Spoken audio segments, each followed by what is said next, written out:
Hey guys, Sebastian here over at Jaguar Power Sports. Did you just buy a new ATV? Forget how to start it or forgot some of the rules to go with it? Well, this is what this video is for. We're going to do a full instructional video on how to properly start, shut off, and how to store it if you're going to be off of it or not riding it for more than 3 days. Some key things you need to see and some key things you should keep in mind. So always pay attention, and I got some cool tips for you guys. So first thing, knowing how to start your unit, you're going to pull the brake lever in. There's two cables here. This pulls the front and the rear brakes in, so it's like a parking brake. So you're going to squeeze this as hard as you can, push the pin down, and it should be fully locked. You always want to have that happen because when you start it up and it may be in gear, and if it is, you don't want it to take off on you. This is your kill switch plug.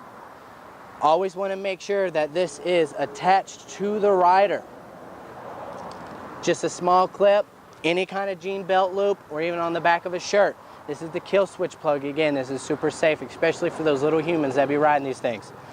So you want to make sure that's fully always locked in. If you pull it out, you see there's a red button in there. And there's a plunger in here. You want to make sure that's making full contact because then that makes the circuit completely open. You have an X with a circle on your kill switch, and you have a full circle. Always make sure that that full circle is pushed in. When always starting your unit, these are cold starts, so anything more than 5 hours of this unit being off, you're going to choke it.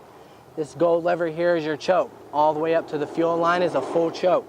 So with all of those things combined, you are now ready to start your unit. Now after all those are in sync, this is what you're going to do to start your unit. You're now going to turn the key one time to the right. You'll hear it click. Now with the brake being held in and your kill switch plunger in and your full circle pushed down, you now keep your hand on your brake for safety measures just in case, and then you're ready to push your start button, which is right here. Another key thing on shutting off is simple. Turning off the key is actually better than using the kill switch.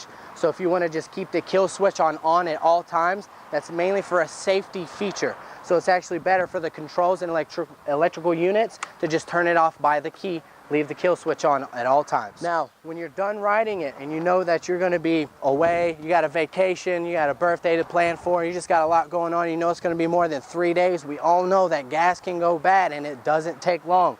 So the first thing we're going to do, after shutting off your unit the proper way with the key like we said earlier, you're going to take your fuel valve and you're going to switch it to the off position.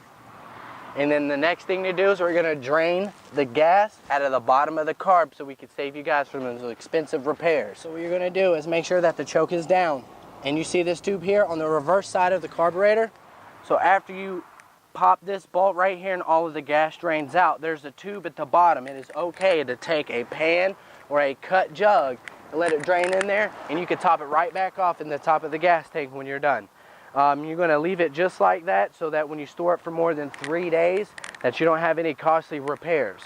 So if you have idling issues, if your bike or four-wheeler will not stay running after you start it, try to bump that flathead bolt right here again towards the right to bump up the idling to keep it alive just enough after you start it. Like I said, through all those steps, if you have any questions or anything like that, or if you forget, always try to retain back to the video. And if you can't find the video or anything doesn't make sense, just don't be afraid to give us a call at 904-693-1663.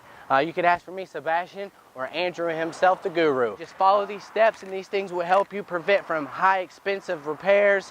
And not only that, but take care of the unit will make this thing last a lot longer, and that's all what we want.